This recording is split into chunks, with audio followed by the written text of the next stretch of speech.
কিনছে 5টা, সে দখল দিচ্ছে সব। এতদিন আসলেন না কি জন্য? এতদিন আসছি আমরা নরসিটিতে মানববন্ধন করেছিলাম। সেই নরসিটিতে মানববন্ধন করেছিলাম।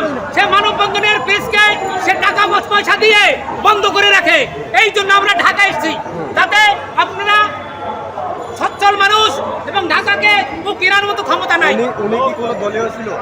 একজন ক্যাডার আমির হোসেন আমুর, বজলুর রহমান রানী, বজলুর রহমান রানী, আমুর হোসেন আমুর পালিত ক্যাডার। পাইতে পারে বাংলাদেশের ভিতর যে সবাই আছে এবং সেও আছে,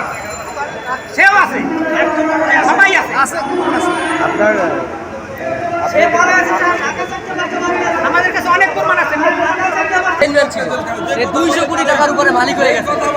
সে একজন চেয়ারম্যান ছিল ভূমি অফিসে, সে 200 কোটি টাকার উপরে মালিক হয়েছে।